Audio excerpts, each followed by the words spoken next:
از روز جهانی صحت تحت شعار مراقبت از مادران و نوزادان سرمایه گذاری برای آینده است، امروز دوشنبه از سوی وزارت صحت عامه تجلیل به عمل آمد.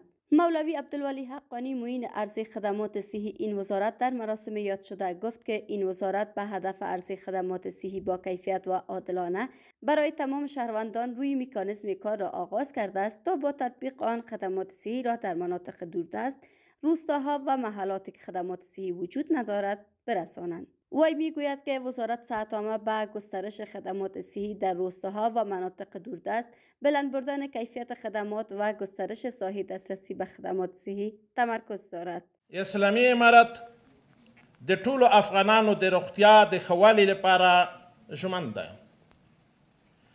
او د داسې هر اړخیزو تګلارو په جوړولو کار کوي چې د عادلانه با کیفیته او له توپیر پرته روغتیایي خدمتونو رسول ټولو ته ډاډمن کړي. د نوې ټکنالوژۍ روغتیا پالانو د روزنې او د پاملرنې د معیارونو د پلي کېدو له لارې د روغتیایي خدمتونو د کیفیت لوړول، د نوې روغتیایي مرکزونو جوړولو له لارې روغتیایي خدمتونو ته د لاسرسی زیاتول. با گفته او برای تطبیق این مکانیزم نیاز به منابع مالی کافی، آموزش کارکنان صحی می باشد و نیاز است که شرکای صحی در این راستا با وزارت صحت عامه افغانستان همکاری کنند. در این مراسم وحدت الکوزر رئیس طب معالجوی این وزارت در این مراسم گفت که روز به روز خدمات صحی در کشور گسترش می‌یابد و کیفیت خدمات در حال بهبود است. وی با اشاره به آغاز کار روی مکانیزم یاد شده افزود که هنوز هم مراکز صحی موجود جوابگوی نیازمندی‌های مردم نیست و نیاز بود که در این بخش کار صورت می‌گرفت. لکه څنګه چې هیواد مو د امنیت ساخلی دغه صحي سیستم مو هم د آرامتیا ساخلی او ورځ تر بلې د بهبود شاهدان یو. لکه موږ تاسو پوهیږو که اکسیسیبیلیټي ته وګورو، زموږ او ستاسو د هیواد د موجوده بسترونه چې دي هغه د موجوده نفوس جوابګوی نه دي. ترشري هیلث کیر یا ثالثي خدمات هم هغه خدمات دي چې د خلکو اړتیا ورته نظر نور ته فوق العاده زیاته ده.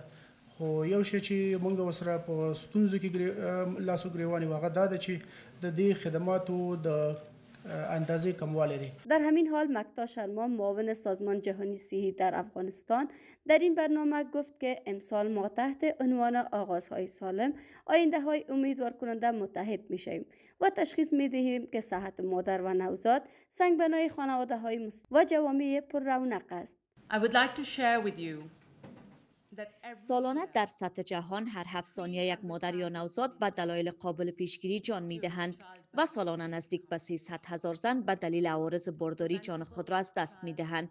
بیش از 2 میلیون نوزاد در ماه اول زندگی خود زنده نمی‌مانند و 2 میلیون دیگر مرده به دنیا می‌آیند و از هر 5 کشور 4 کشور در مسیر دستیابی به اهداف جهانی بقای مادران تا سال 2030 نیستند. در همین حال دکتر سید عبدالحکیم دانش نماینده صندوق وچی ملل متحد برای کودکان یا یونیسف در افغانستان گفت با وجود دستاوردها هنوز هم میزان مرگ و میر اطفال و مادران در کشور ما خیلی بلند است که ایجاب سعی و تلاش بیشتر را در این عرصه می کند. با وجود دستاوردهایی که برایش اشاره شد من میخوایم تکرار بکنم، با وجود همین دستاوردها هنوز هم میزان مرگ و میر اطفال و مادران در کشور ما شما متاسفانه که خیلی بلند است که ایجاب سعی و تلاش بیشتر را در این عرصه می کند. رسیدگی به مشکلات صحی کشور از توان یک نهاد و یک ارگان خیلی فراتر است. بنابراین ایجاب تشریک مساعی و منابع را از نهادهای مختلف دولتی، غیر دولتی، تمویل کننده ها، کارمندای صحی که در خط اول خدمات بر هموطنای ما شما عرضه میکنه و اقشار مختلف خود جامعه، افراد جامعه، ایجاب یک تشریک مساعی همه جانبه را میکنه. از سوی هم مارک هوچنس معاون صندوق جمعیت ملل متحد برای افغانستان گفت در سطح جهانی صحت زنان در دوران حاملگی و زایمان نسبت به گذشته بهبود یافته است. این پیشرفت‌ها به دلیل دستاوردهای پزشکی و دسترسی بیشتر زنان به خدمات بهداشتی با کیفیت و احترام‌آمیز است.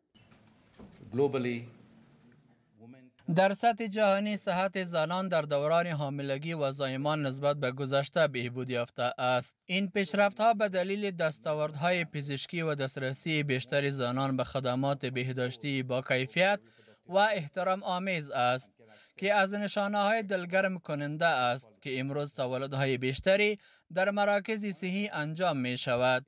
با این وجود کیفیت خدمات صحی به طور گسترده متفاوت است که می تواند عواقب تهدید کننده زندگی داشته باشد. آژانس خبری پژواک انعکاس دهنده حقایق